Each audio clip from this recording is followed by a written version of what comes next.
Joining me now on the Knicks Film School Podcast, good friend of the program. This is officially his busy time of year, so we are very appreciative of the fact that he took some time out of his busy schedule in which he covers one of the two football teams here in New York. I don't know if they're the football team in better shape or worse shape. We'll get into that later. But first, we have some basketball to talk about because I know this guy wants to talk a little basketball. John Schmeelk, he covers the Giants. How are you, sir? Anything not to talk about that 40-0 loss on Sunday night, John. How are you? I'll talk about anything you want. I'm sure. Like, is that what we'll get to more Giants later? But just briefly, is that one of those games that, as it's happening, you're already thinking of all the agita that you're going to need to go through because of just like how many angry people are going to be in response to that game? Oh, yeah. I mean, the best part is that my new gig this year is I'm hosting the pre- and post-game show on The Fan. So I got to take phone calls for 2 hours after that game. The first time. It was wonderful. It was a lot of fun, let me tell you. I'm sitting there. I'm like, wow, this is really going to be the first time out, guys? Really? Thanks. They wanted to make it memorable for you. Yes. Man, I don't know that there's a it's funny. We just got done talking about the Rodgers injury during the intro. And if there was like a comp for that throughout Knicks history, I don't know that there's a comp for I'm trying to think of like a Knicks season opener where they were supposed to be really good and they came out and were absolutely deplorable. I guess. I mean the start of the season after they didn't get KD and Kyrie, where there was still like some excitement in some segments of the fan base, and then they came out and looked like a team that didn't know how to play basketball. But that's not really the same. Yeah, I mean, I would say maybe, I think it was opening night. Did Antonio McDyess after that big trade tear up his knee on opening night? I think that was preseason. Andrew will correct me. It might have been preseason. Either way, big trade, big addition. Like first time at the Garden, he tears up his knee. That's not bad. I still remember him walking off, slamming the scores table, right? And that was like, all right, the Scott Layden tenure is officially a disaster. Let's move on. Thank you. My God, the Scott Layden tenure. Sadly, by the way, not the worst tenure in the last 20 years, for the record. Listen, I put a lot of thought into those rankings. You could name any bad GM you want. Isaiah Thomas reigns supreme. Okay, we are already off the rails. The assignment tonight, and I don't think we're going to get through both of our respective lists, but I said, come up with 3 things you're excited about for the Knicks this season. Come up with 3 things you're worried about. It's funny. I gave you this assignment, and then as soon as I gave it to you, I started trying to do it myself. And I'm like, man, this is kind of tough. And the reason it was kind of tough for me, and I don't know if you feel the same way, is there are players that I am excited about that I am also a little worried about. And I feel like I don't know that there's any one player that I have, like, with maybe 1 or 2 exceptions, that I have supreme confidence in, that I'm like nothing but excitement, that I don't think anything could go wrong. And just like on the flip side, I don't think that there's anybody that I'm like very, very worried about, but that I don't have any optimism about. I have optimism about everybody on the team. So I'll just throw it to you. I mean, give me someone from one of your lists. What do you got? Is it wrong that a lot of my stuff has nothing to do with the stuff going on the floor? I don't know. So my worried list actually is off. I don't know about off court, but it's like I don't have any players explicitly on my worry list. So give me your first. What is your biggest thing that you're worried about going? See, and this is why this was troubling for me, because John, I have never been this, and this will probably come back to bite me. I've never been this confident that I know what this Knicks team's going to be than in maybe any year in the last 15 or 20 years. Like, I will say with a lot of surety that this team's going to win somewhere between, I don't know, 46 and 52 games. I feel pretty good about that. I do. I mean, they bring back basically the same roster as last year. We know Jalen Brunson's really good. They have good young players that are improving. Like, unless there's serious injuries, and look, we can't predict those. I'm not going to predict those. Why wouldn't this team be in that area again and be somewhere around the 5th, the 4th to the 6th seed in the Eastern Conference? I feel extremely confident about this. So, like, it's unless there's big injuries, I just don't see how it's going to vary from that. I mean, who's more consistent than Tom Thibodeau? I mean, you know what he's going to do. You feel good about the player. So I feel it's odd. And me, I'm always the one. No, I know. I worry about stuff. I'm like speechless. To me, I feel good about it. I really do. So 46 to 52, that range is a little high for me. It's a little high. And yes, I know 53 win pace after they got Josh Hart. That's totally legit. If you even want to go back further and you want to throw out the 10 and 13 start, a lot of Fournier in there, a lot of Cam Reddish in there. Like, there are absolutely reasons to believe that there is a season that will contain 50 wins or close to it coming up. But there is also, and I don't know if you want to call this the glass half empty guy. I don't know if you want to call this the Knicks PTSD guy, but like, I am still looking at a roster and like everybody, all these stupid media sites are putting out their top 20 lists or top 25 lists. Knicks don't have anyone on that list, John. I love Jalen Brunson. You love Jalen Brunson. We all love Jalen Brunson. But he is their best player, and Jalen Brunson is not in that upper echelon. So I always just naturally get worried if you don't have one of those guys, the capital T, those guys to anchor you, through a tough season. And then as I say that, you look at a lot of teams that do have those quote unquote, those guys, and then they do struggle. So I don't know. I don't know where that leaves me. I guess if my personal range is more like 41 to 50, 41 to 49, 42 to 49, I'm a little bit lower than you. No, look, and that's fair. I get where you're coming from, and I'm surprised though, given you're now the preeminent Julius Randle defender on the Knicks social media and podcast circuit. I mean, the way the tables have turned on that, I've really enjoyed that over the summer, John. I have to say, he is. Well, okay, so I'll go to my list.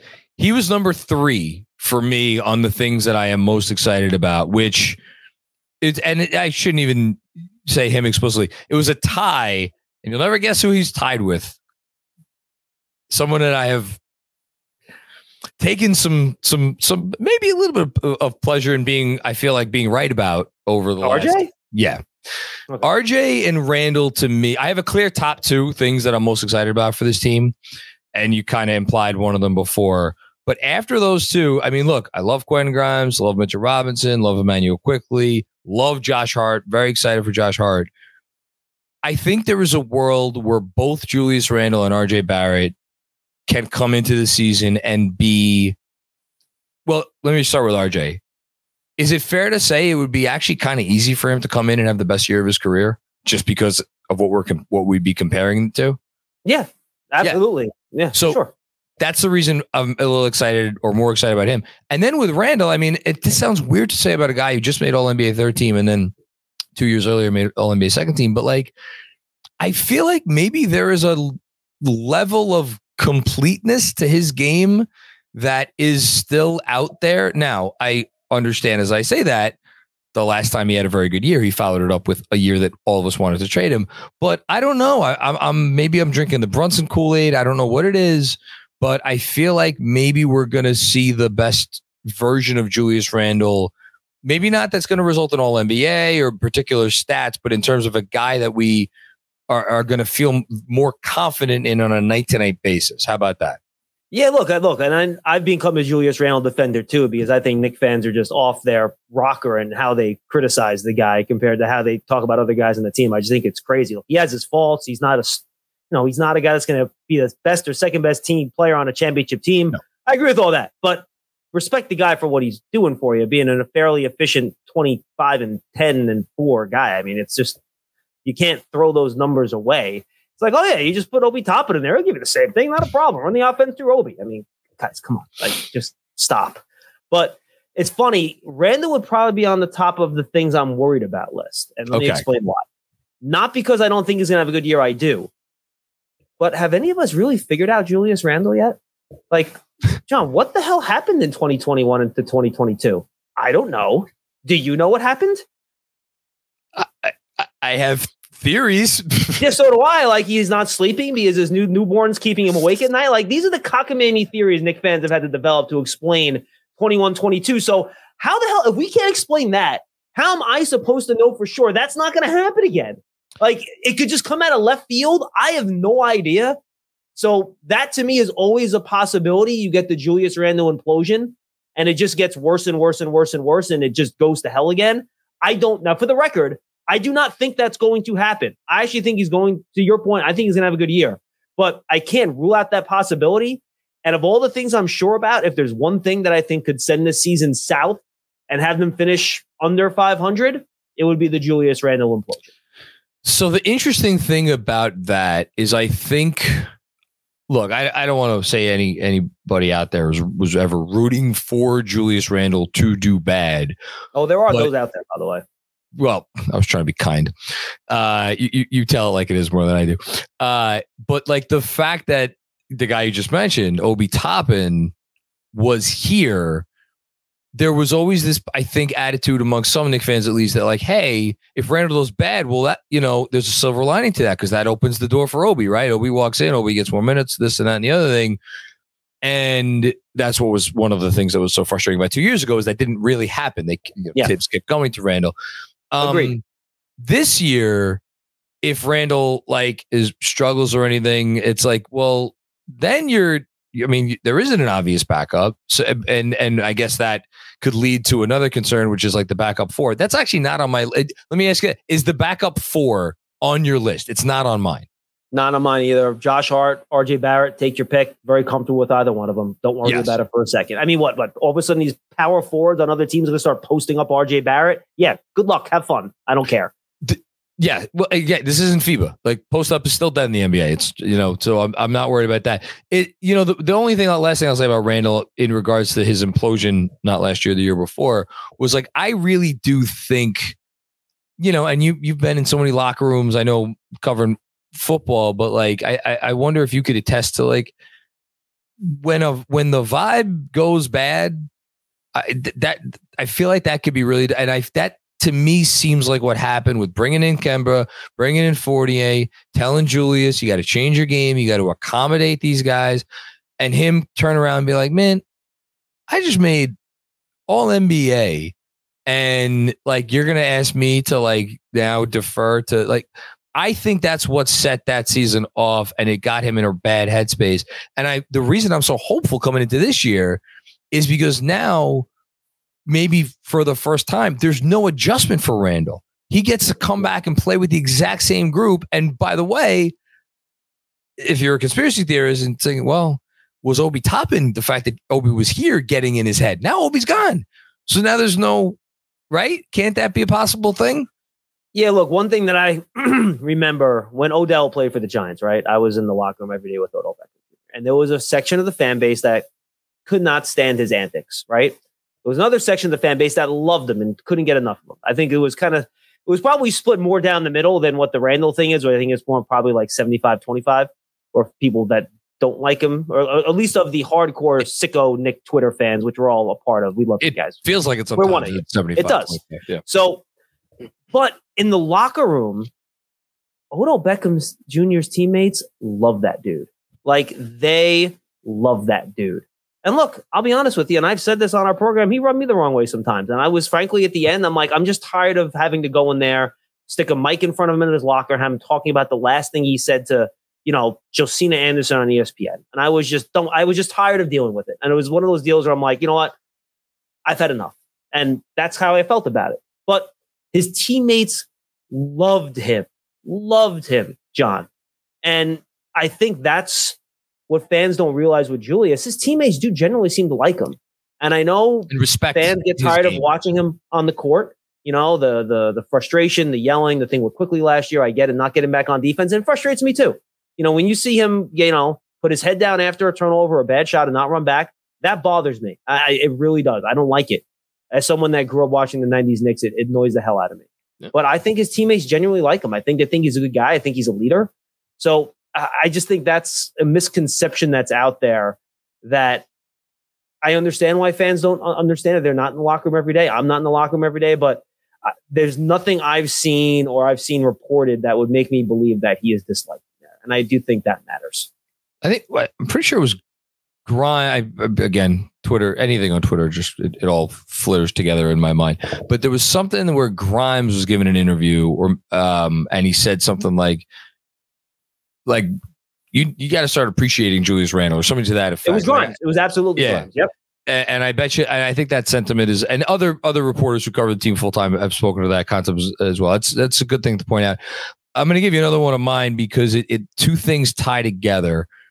So number 2 on my excited list is the depth, but number 2, and I'll get to my number 1 in a bit. Number 2 on my worries list is the minutes, and there are not enough minutes for everybody if everybody's healthy, where everybody's going to be happy, like genuinely feeling good about the minutes they're getting, but like they have great depth, and I feel like they could sustain. Honestly, this team, and I'm not wishing injury on anyone, I legitimately think this team could sustain 2 injuries to its top 9, right?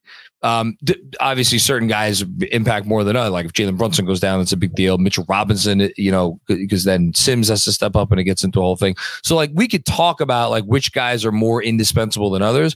But I think as a general concept, if you took 2 guys out of their what we think is going to be their 9-man rotation right now, that leaves 7, and then you still got Deuce McBride there that could step in and play 10 to 15 serviceable minutes a night. You could, again, the concept of like who has the best depth in the NBA, like, how much does like your best player have to do with like how good your depth is, or your second best player, third best player. But like in terms of really truly going 10, if you want to throw in Sims, 11 deep, I just think that is going to raise their floor, because you mentioned injuries before. Even if they do suffer an injury or 2, I think they're going to be able to withstand it. And that's why I'm confident about the record the way I am, John, to be honest with you, because they can withstand injuries. So even if they lose, again, Brunson's and Randle are the 2 guys I think would be an exception. And I think to an extent, Mitchell and Robinson, I hear what you're saying. I think they can withstand. If RJ Barrett misses 40 games this year, that wouldn't even make me reduce their win total. I got to be honest. Why do you hate RJ Barrett? Plays 15 more minutes. I know. I hate him. And Josh Hart plays more minutes. Like, okay, cool. Quickly more minutes. I'm good with that too. So like, yeah, I'm with you 100% on that. I'm with you. And the one thing that I'm kind of excited about, to be honest with you, is Quentin Grimes. I think he has more to give. Really? I don't think he's just a 3-and-D guy. I think he has a chance to be more. I've seen enough where I think he can shoot off of movement, kind of like JJ Redick. And I know Redick's worked with him a little bit in the offseason. So I think if you can use him in that way, and I think if you go back through Thibodeau's history, he's had players that have done that. And I think he'll know how to use a player that way. And I think if his handle gets a little bit better, and I think that's kind of what's holding him back a little bit in this regard, I think he can run pick and roll. Look, he's got a quick first step. He can drive and dish. I think there's more room for Quentin Grimes to grow. Now, he's never going to be an all-star. He's never going to be an all-NBA guy. I agree. None of that. But I think he can be 3-and-D plus. And I'm not sure that's going to happen with this group, because I don't think there's enough usage right now to go around with Barrett and Randle and Brunson and all those guys. But I do think I'm excited to see how Grimes can develop his game a little bit and maybe become more than what fans think he can become, to the point where I think I'm already kind of there, and I know other fans aren't. I think by the end of the year, we might be calling him the 3rd most valuable player on the team after Randle and Brunson. I want to talk about Grimes for a sec. So a couple things. I looked this up the other day, and I'm just confirming to make sure I didn't get this wrong. Yeah. Quentin Grimes has not yet played 3,000 NBA minutes. And he's had 117 career games. That's it. He hasn't even taken 1,000 field goals, attempted 1,000 field goals in the league. I get he was a 3-year college player, but I feel like because of his unique journey, obviously going to Kansas, and then that did not work out at all, and then transferred to Houston and kind of reinvented himself like in the midst of that. Absolutely. Yeah. Like we almost have to treat him like a player who's younger than he is, who doesn't have the pedigree that he does, even though he does have that pedigree. He was a top 10 recruit, the whole thing. And so that part of it, all of that fascinates me. The thing with Grimes, and you touched on it, we assume he's going to start, right? I want him to start. I think most Knicks fans want him to start. I know there's maybe some thought that maybe DiVincenzo could step in. If he starts alongside these other three guys, Brunson, Randall, and RJ, like those dudes all carry a 25 usage rate and usually a little higher than that. I don't think the opportunities are going to be there for him to show stuff, which then makes me think like, okay, well, maybe a little bit more mixing and matching, maybe Quentin Grimes with the second unit where maybe he gets to play a little bit of the role that RJ played last year, where RJ was looked at to kind of lead that second unit along with quickly. But then I go back to Thibodeau, who I love, as everybody knows, I love Tom Thibodeau. He's not the sort of guy to be, going willy-nilly with the rotations. He likes to have a first five and like with a little bit of interspersing. So I just don't know if it's going to happen for Grimes now. Now, maybe we see the signs of it and we're all collectively like, oh, once they make a trade, it's on. Maybe that's the hope for me at this point, because I just don't think the usage is going to be there, Well, let me ask you this question, and I'm going to set you up now to get all the why do you hate RJ Barrett questions. Why do I have you on this? It's just, I know it's coming every time, and we keep asking you, come on. Yeah. No. This is an honest question. I'm sure it is. At what point do the Knicks say, if they see enough in practice and the preseason or whatever, that maybe we need to pull back RJ's usage rate a little bit and divvy that out more to quickly, divvy that out more to Grimes? Can they do that given the contract they've given him in the locker room? Is that even possible given the chemistry dynamics of the roster? Is that something they even could contemplate? I'm not sure it is, to be honest with you, which is why I'm asking you the question. I don't, man, we just watched. Did you watch any of FIBA? It's okay if you did. I watched. I actually watched like the last half of the game they lost to Germany, the U.S. Like, I did not watch any Canada FIBA. So I've actually probably watched more Canada FIBA than I did American, because the early games, I kind of knew what was coming with US. And I did find it funny, by the way. I saw a bunch of RJ tweets after he had that first good game, yet didn't see many when he had the 1 for 10 game a game later. Funny how that works. Just saying. So like, it was funny. I was let me get my drink. I was listening to the little post wrap up of Team Canada, and he had someone from the Sporting News on who covers the Raptors, but also Canada basketball. And they got to RJ. Michael Graves, right? I think is his name. Is that yes. Yeah. Thank you. He's very good. Yes, excellent. Yeah, he's all over it. He knows his stuff. And this is the Canadian reporter who was like, again, drinking the Canadian Kool-Aid, could not gush enough about SGA and Dylan Brooks, and they were talking about Nickeil Alexander-Walker.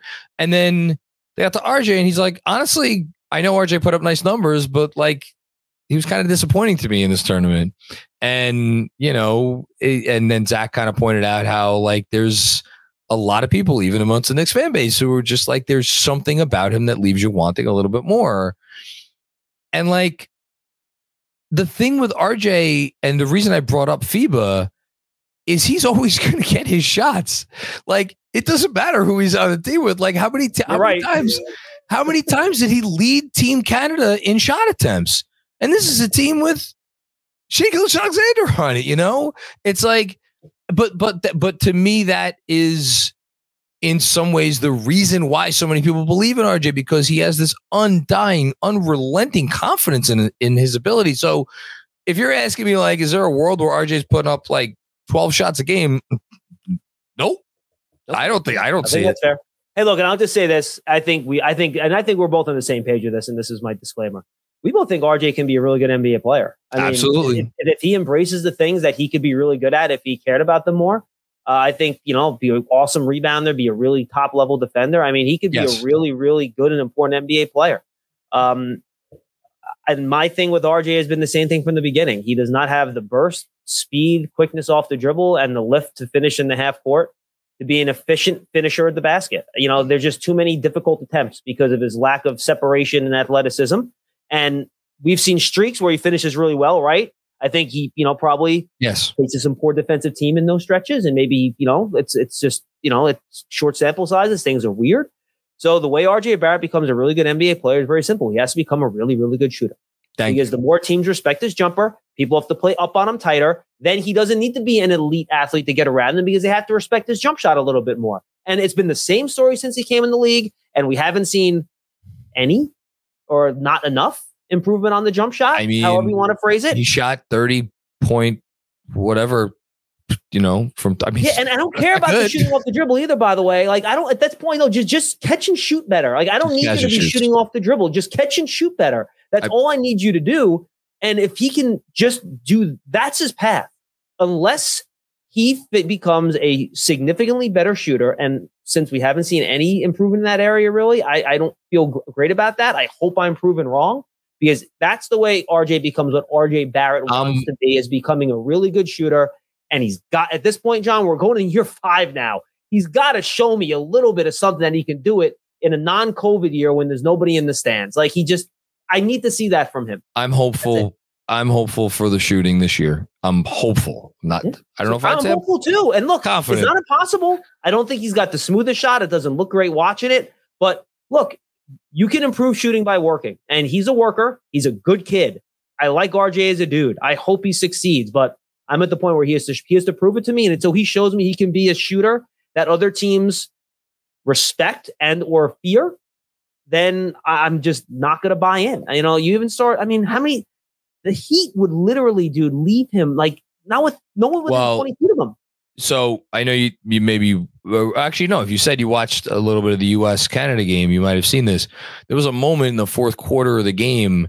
It was funny enough. It was actually Josh Hart, who I think was covering RJ. It was his man in the corner, and then somebody had to switch off another shooter, and the US Hart came over to the shooter that the other defender had left, and Canada left RJ wide open, knowing that the ball was going to swing to him. He was going to wide open shot, and they're like, "Here, take it," and he braked it. Now, later in the game, he hit the dagger, and it was the shot that sent the U.S. home without a medal.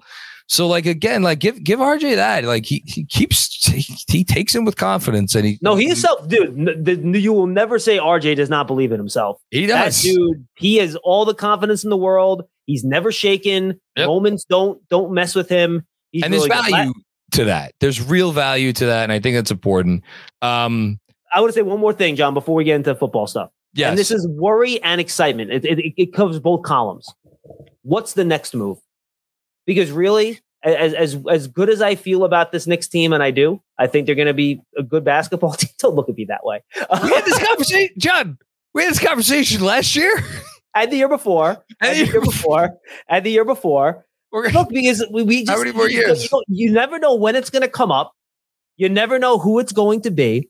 And you're excited because you think you can finally become a championship contender. And you're scared because you could blow your one shot and set the franchise back. So that's why it's both the thing I'm most excited about and the thing I'm most worried about. Because if they make the big move and they wind up with Karl Anthony Towns, I'm going to walk off to my roof and jump.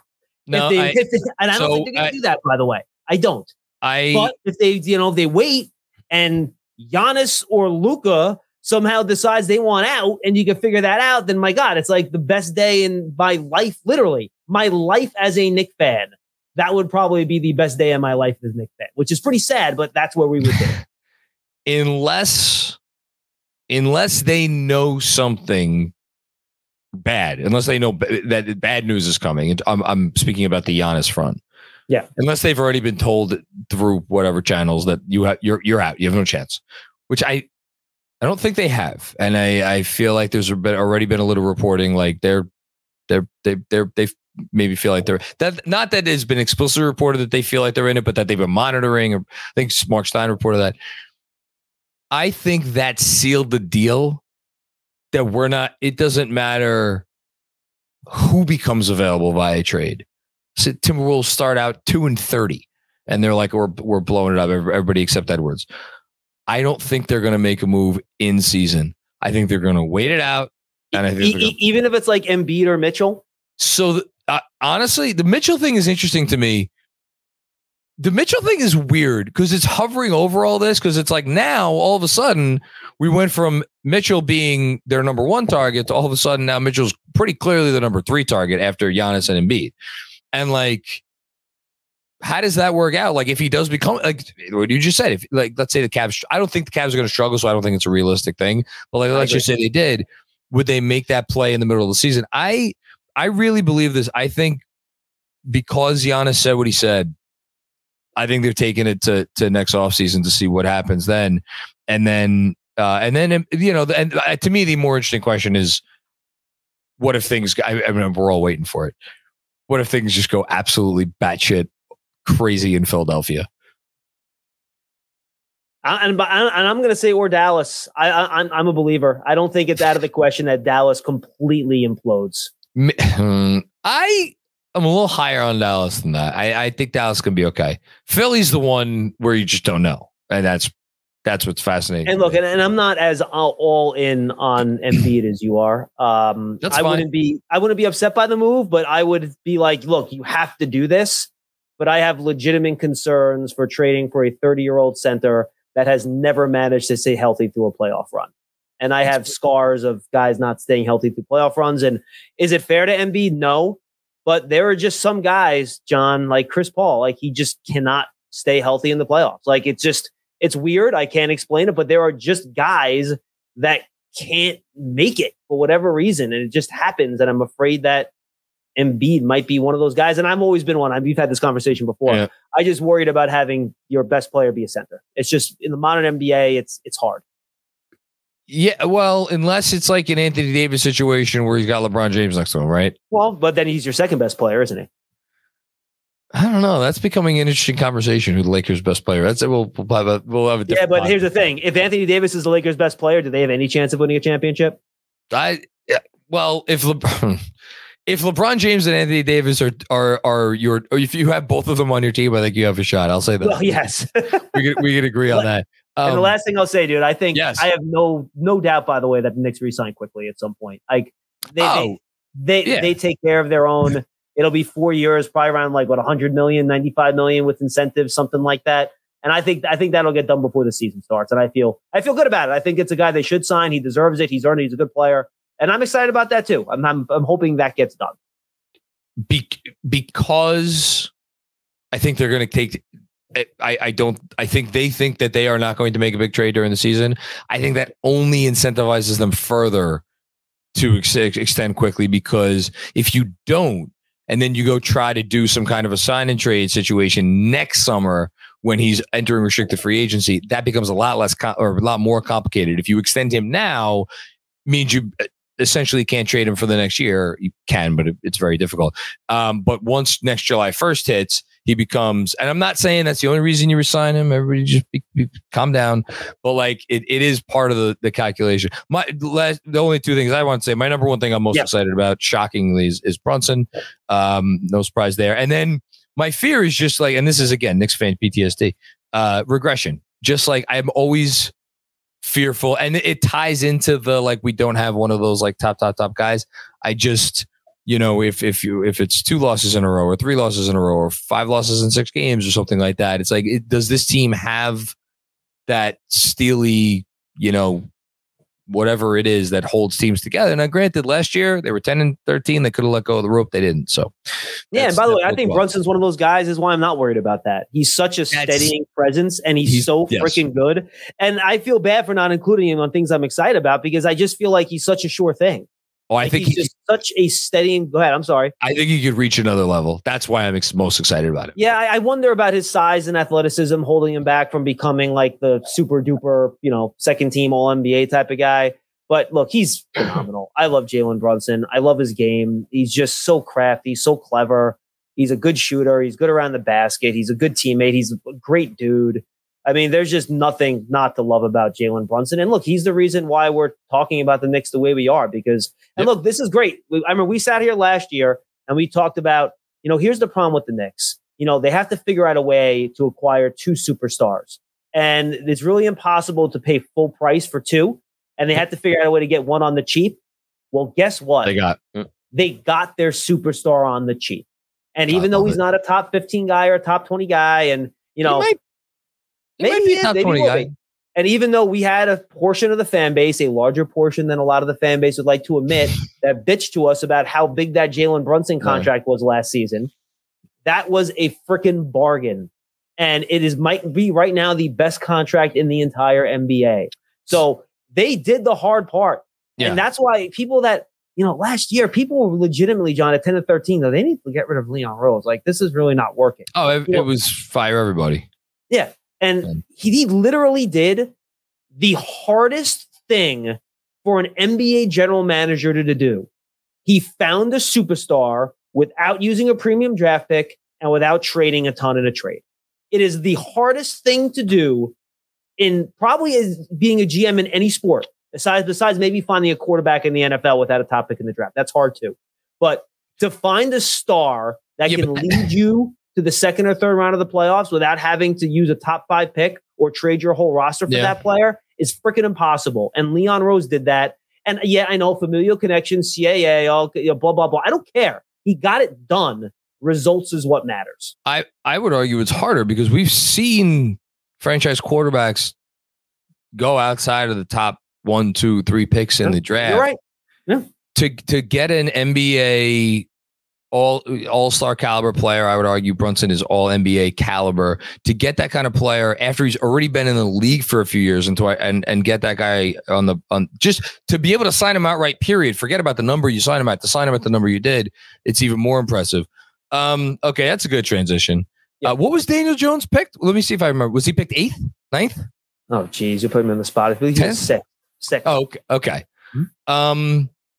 Here's what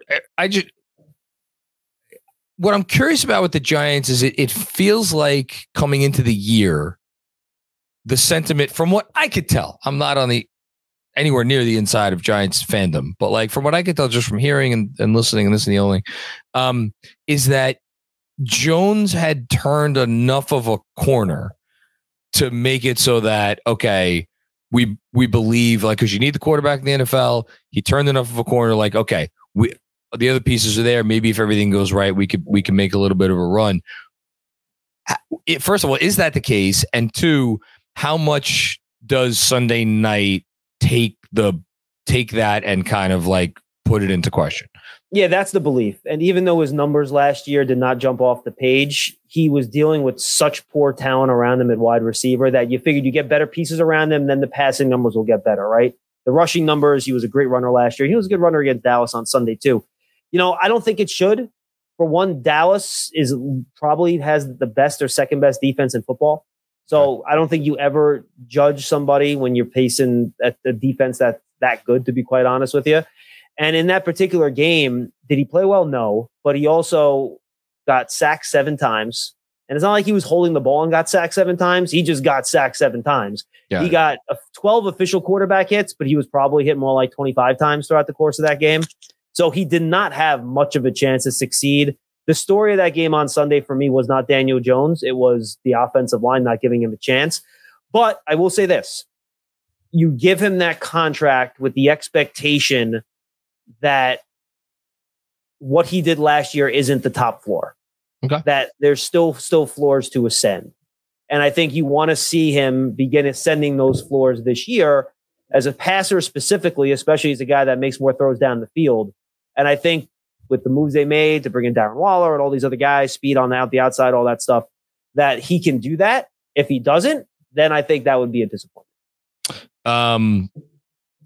The head coach got a lot of flowers last year. Yeah. Coach of the year, man.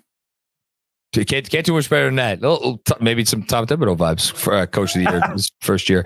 He actually has some, believe it or not, John, I made this comparison on our Giants show today.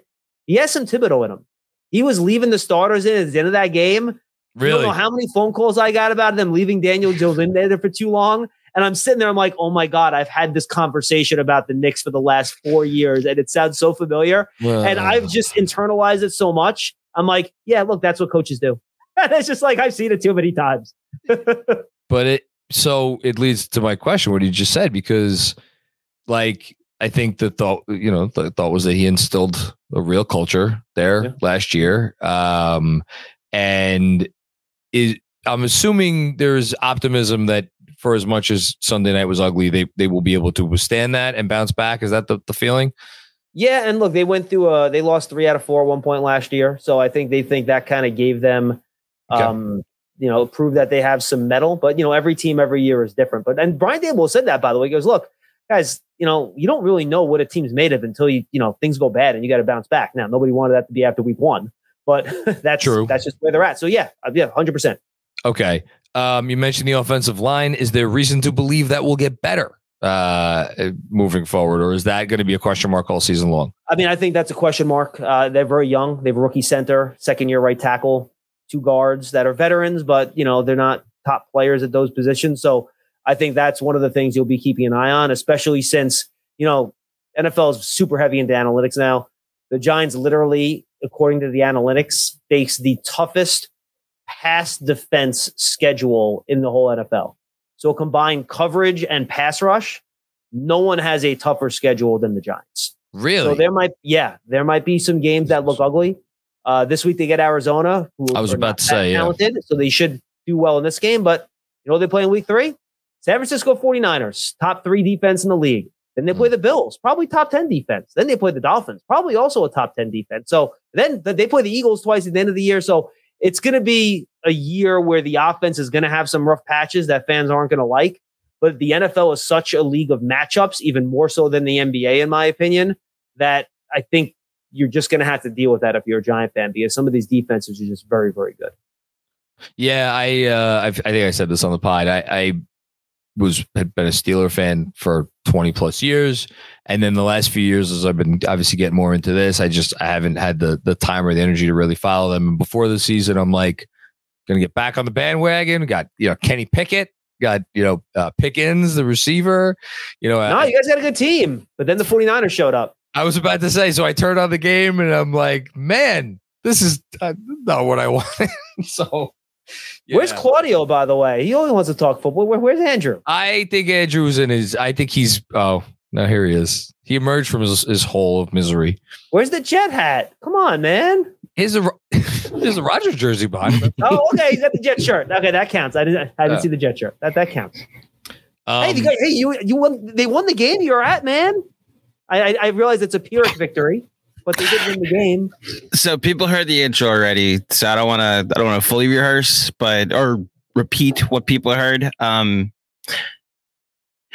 Here's the thing, John. Giants lost 40-0 and you can I have the Rex Ryan memory of losing 45-3 on Monday Night Football, and then you bury the football, you do something hijinks, and you symbolically just literally, it's one loss, you're 0-1. It's still only one loss in the standings, as painful as it was. It's as painful. It's as symbolic to lose 40-0 as it is to lose 22-16 in overtime. Like, for the Bills and Giants are in the exact same spot, right? Mm-hmm.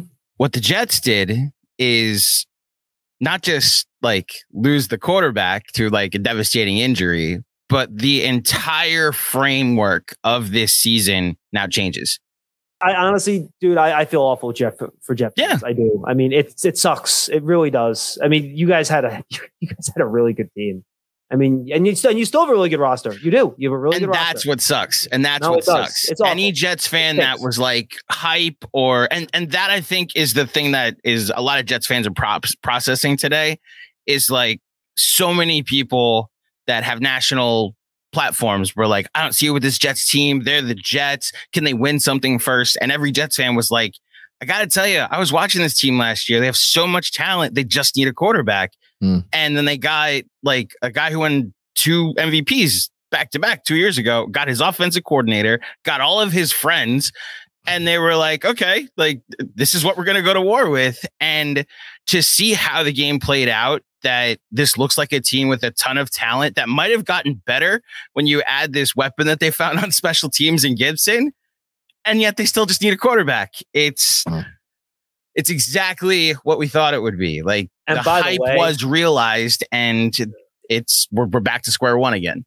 I didn't realize this until a friend of mine who's also a Jet fan told me this day, that was also at the game, that they brought Vinny Testaverde out for the coin toss. John, I brought it up in the intro. Oh my God. Omen. I'm staring at it during the coin toss. You're bringing Vinny to do the coin toss. Do you think they're going to bring in a veteran? Or do you buy the sticking with Zach Wilson vibes? I don't. So when you look at the schedule, they have 8 games until the bye or 7 games until the bye. So it might be 6. I forget when their bye is, but I think they'll give it till the bye and bring in a veteran. Yeah. My response to the entire conversation is like, does it matter? Like, what veteran probably doesn't. I mean, Carson Wentz isn't bringing you anywhere, right? So here's the one. There's exactly one. I have no idea how realistic this scenario is. I can't wait to hear the name that's Joe Namath. No, and no, it's not Tom Brady. First of all, it's Tom Brady's not going to be the quarterback of the New York Jets. He owns this. He owns a ownership stake in the Steelers. So the NFL is not going to let him go own one team and go play for the other. He probably could just go to the NFL and be like, I've owned the Jets for 20 years. I could just play for them. It's okay. You said it, not me. But I digress.